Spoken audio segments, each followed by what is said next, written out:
गणपती सणाच्या पार्श्वभूमीवर कोकणात वाढणारी प्रवासी संख्या लक्षात घेता बीड जिल्ह्यातील 510 बसेसपैकी 285 बसेस कोकणात पाठवण्यात आल्या आहेत। त्यामुळे कोकणवासियांची सुविधा झाली असली तरी अर्ध्याहून अधिक बसेस उपलब्ध नाहीत। त्यामुळे बीड प्रवाशांची मोठी गैरसोय होते।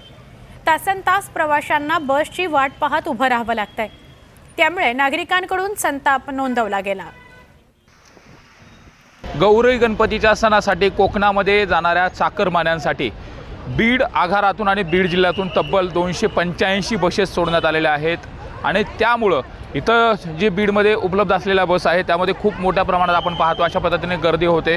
तर जे प्रवासी आहेत त्या प्रवाशांना तासनतास ताटकळत बसावं लागत असल्याची देखील परिस्थिती आपल्याला पाहायला मिळते। समोर पाहतोय बसमध्ये पूर्ण क्षमतेने बस भरलेली असताना देखील समोरच्या दिशेने अशा मोठ्या प्रमाणात जी प्रवाशांची गर्दी आहे ती खूप मोठ्या प्रमाणात पाहायला मिळते। एकीकडे चाकरमान्यांच्या सुविधेसाठी जरी हा महामंडळाने निर्णय घेतला असला तरी मात्र दुसरीकडे मात्र जे इथलचे प्रवासी आहेत त्यांना मोठ्या अडचणीचा सामना करावा लागतो। तर परिणामी कधी खाजगी वाहनांचा देखील पर्याय निवडावा लागतो आणि खाजगी वाहनधारकाकडून अव्वाचे सव्वा बिल देखील आकारलं जातं। आपण समोर पाहतोय बसस्थानकामध्ये अशी मोठ्या प्रमाणात गर्दी आहे।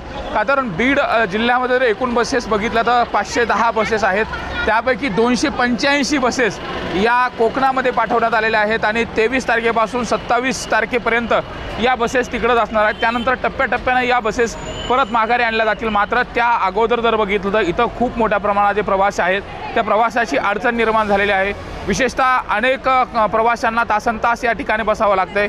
विशेषतः महिलांची संख्या खूप मोठ्या प्रमाणात आहे। का तर गौरी गणपतीच्या सणासाठी नातेवाईकाकडे जाणारे घरी येणारे या प्रवाशांची संख्या देखील मोठ्या प्रमाणात असते। मात्र एकीकडे चाकरमान्याची सुविधा जरी करत असताना दुसरीकडे मात्र ग्रामीण भागातील जी रक्तवाहिनी म्हणून समजली जाते ती लाल परी आज खूप मोठ्या प्रमाणात इथून बसेस कोकणमध्ये पाठवल्या कारणानं इथली जी काही प्रवासी वाहतूक आहे प्रवासी यंत्रणा आहे ती कुठेतरी विस्कळीत झाल्याची परिस्थिती आपल्याला पाहायला मिळते। तर सीट मिळवण्यासाठी जागा मिळवण्यासाठी मोठ्या प्रमाणात प्रयत्न देखील केला जातोय। बसेसमध्ये आल्यानंतर एवढ्याच मोठ्या प्रमाणात प्रचंड प्रमाणामध्ये जी गर्दी आहे ती गर्दी पाहायला मिळते। त्यामुळे एकंदरीत कोकणमध्ये जरी तिथल्या प्रवाशांच्या सोयीसाठी बसेस पाठवल्या असल्या तरी इथल्या प्रवाशांचं काय असा सवाल मात्र आता इथल्या प्रवाशाकडून उपस्थित केला जातोय। सुरेश जाधव, न्यूज 18 लोकमत, बीड।